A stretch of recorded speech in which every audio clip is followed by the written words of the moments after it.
Saying hello again today from Buffalo, New York, from the beautiful hotel at the Lafayette that was recently reborn after 30 years of neglect. And here's the gentleman who's responsible for that whole renaissance.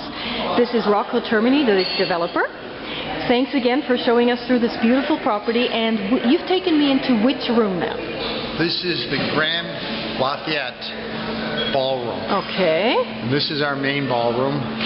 This was added to the building in 1920. You can tell the differences in the materials in this building as opposed to the crystal room. We have wooden floor here instead of marble. All of the trim in here is pine, painted pine instead of mahogany. And that just tells you the history of what was going on in Buffalo. Prices started rising and you couldn't afford the same materials that you used in 1904. And the plaster decorations on the wall, please tell me about those. Those were all recast. Those are all what the originals looked like. There were bits and pieces of it here, and we made molds of those, and then we reaffixed them to the walls. Wow, that must have taken quite some time to do this. A lot of time, a lot of care, and a lot of love. Exactly. And are these the same people that worked with the plaster that were the Russian experts? Same people. Because you didn't have like the craftsmen locally that specialize in this. No, there are no more craftsmen, American craftsmen. We did have one, and he was 80 years old. Oh wow, amazing. So you brought it all to life in completely original fashion because water had actually destroyed this room quite significantly. That's right. Yeah, exactly.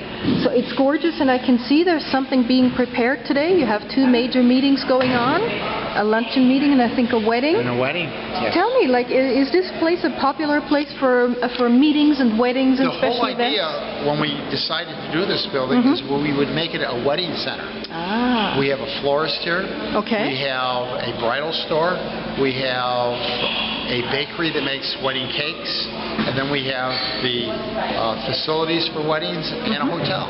Okay. So everything is combined, so it's one-stop shopping. One-stop shopping, that's perfect. Now, why don't we go into this room here, because there's a distinct stylistic architectural difference between this room and the other room where we just were.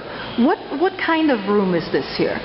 This is built in 1904, and this was a small banquet room back in 1904. And you can tell the difference where you have all mahogany paneling. Yes. And you have wainscoting that's all marble. Real marble, okay. And the ceilings are all a little more decorative. And this room was all painted pink.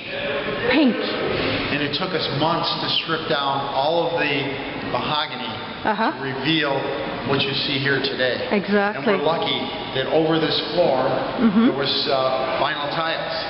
So the floor is preserved. It was protected accidentally. Wow. For many years. Isn't that amazing?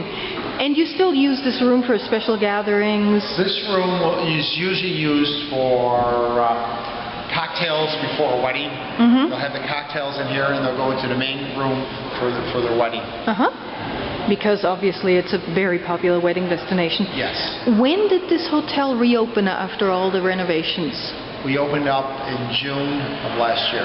Oh, so this is very new still? Yes, very new. Wow, excellent.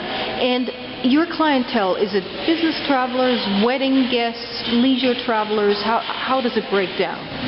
All of those. All of the above. During the week, it's mostly business travelers. On the weekends, it's leisure travelers and weddings. And we're full every weekend. We're full because of the weddings. That's amazing. That's awesome. Well, congratulations on all your work on this wonderful building. What would you like to show us next? I'm going to show you the speakeasy. The speakeasy. That's always great. Thank you so much, Rocco.